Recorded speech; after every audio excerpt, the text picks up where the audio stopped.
যানজট পেরিয়ে চলেছি দক্ষিণ কলকাতার দিকে আপাতত এই মরশুমের শেষ বিয়েবাড়িটি খেতে।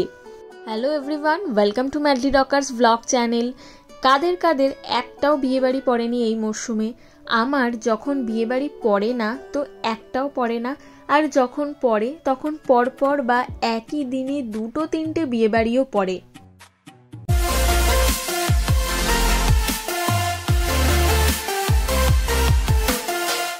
আজকে যে বিয়েবাড়িটিতে এসেছি সেখানে ছবি তোলা আর খাওয়া ছাড়া কোনো কাজই নেই, কারণ এই বিয়েবাড়িতে আমি 2-3 জন ছাড়া কাউকেই চিনি না, এবং যে কনে তাকেও আমি এর আগে কোনোদিন দেখিনি এবং চিনি না। তাই অগত্যা এসেই ডান হাতের কাজে লেগে পড়লাম। মকটেলের কাউন্টার আর মেনু দেখেই বুঝতে পারলাম খাবার দাবারের এলাহি আয়োজন করা হয়েছে।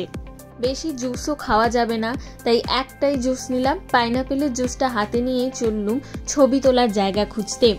এখানে বলে রাখি, আমাদের বরমশাই হলো তামিলিয়ান, অর্থাৎ 2 স্টেটসের বিয়ে হচ্ছে এখানে। লোক সংখ্যার তুলনায় জায়গাটা একটু ছোট হয়ে গেছে, কিন্তু ভীষণ সুন্দর করে সাজিয়েছে উপর থেকে নিচ অবধি সবটা। আমি একটু অন্যরকম লুক নেওয়ার ট্রাই করেছি, শাড়িটাকে একটু অন্যরকমভাবে পরেছি। কেমন লাগছে এই লুকটায় আমাকে? একটা ভুল হয়ে গেছে যে চুলের একটা লক্স বের করা উচিত ছিল, তাহলে মুখটা একটু ভরা ভরা লাগতো।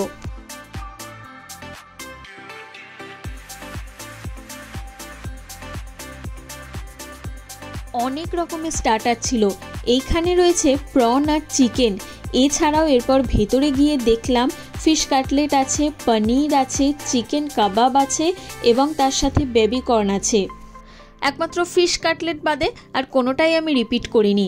একটা অদ্ভুত জিনিস চোখে পড়লো, এর আগে আমি কোনো বিয়ে বাড়িতে স্টার্টারে এই জিনিসটা সার্ভ হতে দেখিনি।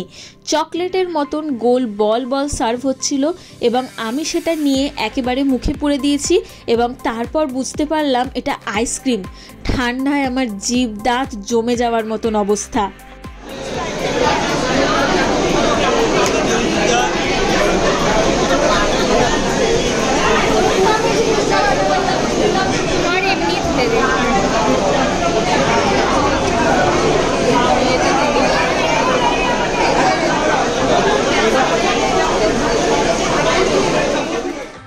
কোনেও হয়তো আমাদের চেনে না।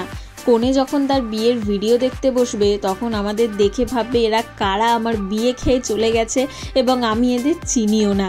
কোনে বিয়ের পিঁড়িতে বসতেই সিংহাসনের সামনে সবার ছবি তোলার হিড়িক পড়ে গেল। আমরাও বেশ অনেকগুলো ছবি তুলেছি। ব্যাকগ্রাউন্ডটা এত সুন্দর, ছবিগুলো ভীষণ সুন্দর এসেছে। ছবি তোলার সাঙ্গ করে চলে এলাম ডিনার টেবিলে, থুড়ি ডিনার বুফেটে।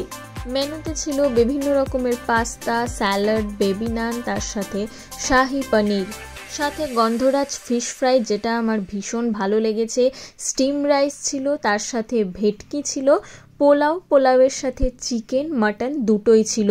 সব রান্নায় ভীষণ ভালো হয়েছে। এই রাজভোগ আর মাখা সন্দেশটা এত সুন্দর হয়েছিল। আমি কোথাও গিয়ে মিষ্টি খাই না, কিন্তু এখানে আমি বেশ অনেকটা করে মাখা সন্দেশ, রাজভোগ সবই খেয়েছি। এরপর শেষ পাতে ছিল আইসক্রিম আর পান আমি খাই না, তাই পানের ছবিও নেই।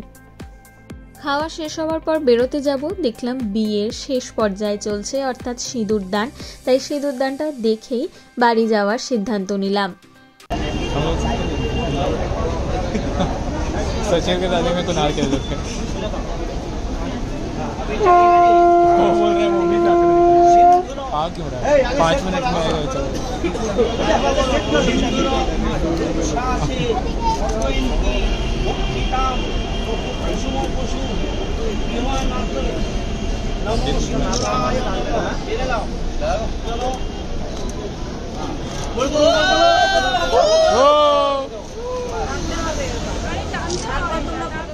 ওয়েট হোয়াট, এটা কি হলো?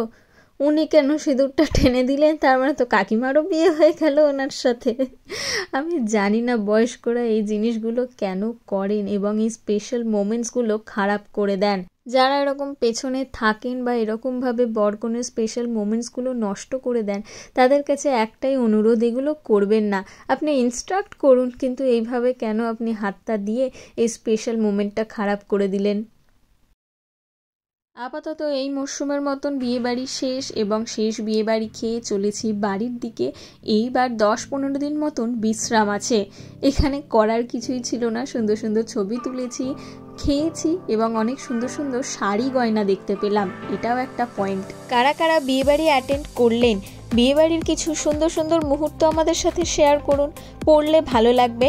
আর ভিডিওটা ভালো লাগলে চ্যানেলটা সাবস্ক্রাইব করে দেবেন। যদিও জানি না এই ভিডিওটায় ভালো লাগার মতন কিছু আছে কিনা, তাও বলার কর্তব্য বললাম। আর আজকের ভিডিওটা এইটুকুই, দেখা হবে আবার পরের ভিডিওতে। টাটা।